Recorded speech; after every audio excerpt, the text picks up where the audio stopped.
তো হ্যালো বন্ধুগণ, সবাই কেমন আছেন? আশা করি সবাই ভালোই আছেন। তো আমরা আজকে রান্না করব ফুলকপি দিয়ে রুই মাছ। এটা আমরা ফুলকপি বলি, সবুজ ফুলকপি। এটার নাম অনেকেই অনেকভাবে বলে, কিন্তু আমি তো ফুলকপি জানি, যার জন্য ফুলকপি কইলাম।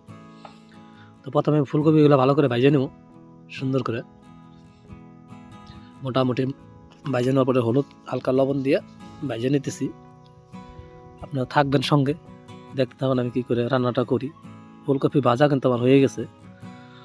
কড়াই আবার বসিয়ে দিছি, বসাই দেওয়ার পরে দিয়ে দিতেছি তেল। এর মধ্যে তেল দিয়ে বাকি সবজিগুলো আমি এনে কষাই নেব, যার জন্য প্রথমে দিয়ে দিতেছি জিরা। রুই মাছ আমরা এই খাই বন্ধুরা বেশি সবজি দিয়ে।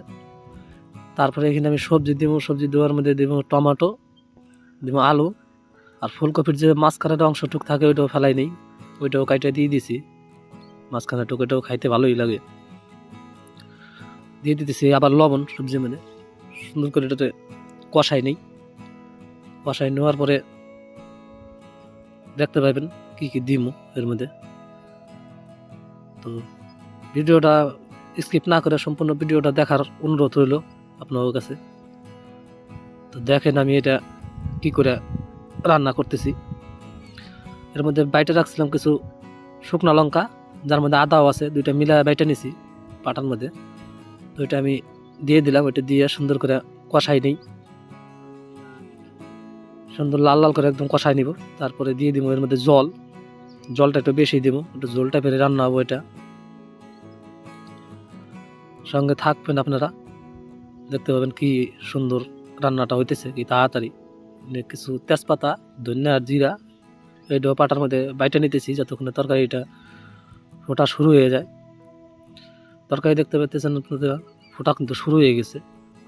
এরপরে আমি ভাইজে রাখা যে ফুলকপিগুলো ছিল ওইটা দিয়ে দিব এর মধ্যে। এটা আগে দিলে পরে একবারে গইলে খুঁজে পাওয়া যায় না, এটা ওই ফুলকপির তুলনায় কিন্তু বেশি গলে আর খাইতেও বেশি টেস্ট এটা, যার জন্য এটা আমি পরেই দিলাম।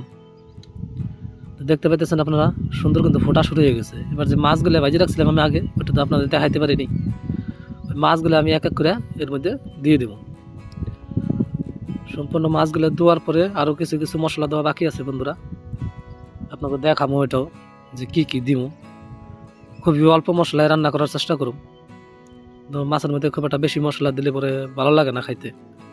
অনেকে আছে খালি মশলা দিয়ে রান্না করে, খালি মশলা দিয়ে আমরাও রান্না করি, কিন্তু ওইটা খুব একটা ভালো লাগে না। এটা তেলটা বেশি জ্বলে যায়, তেল অতিরিক্ত খাওয়া ভালো না। এর মধ্যে দিয়ে দিলাম কিছুটা আমি বাইটে রাখছিলাম যে মশলাগুলা, জিরা, ধনিয়া, তেজপাতা, ওই বাটা মশলাটাও দিয়ে দিলাম এর মধ্যে।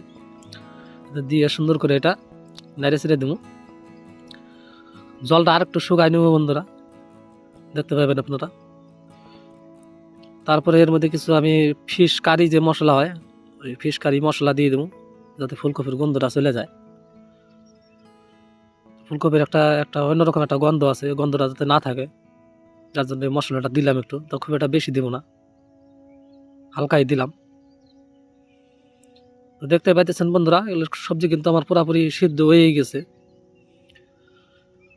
তো এই রান্না করে খাইয়ে দেখবেন আপনারা, অবশ্যই মনে হয় ভালো লাগবে আপনাদের কাছে। আর ভালো লাগলে অবশ্যই বন্ধুরা চ্যানেলটা সাবস্ক্রাইব করবেন, শেয়ার করবেন, ফলো করবেন, আর আমার সঙ্গে থাকবেন, বেশি বেশি করে সাপোর্ট করবেন।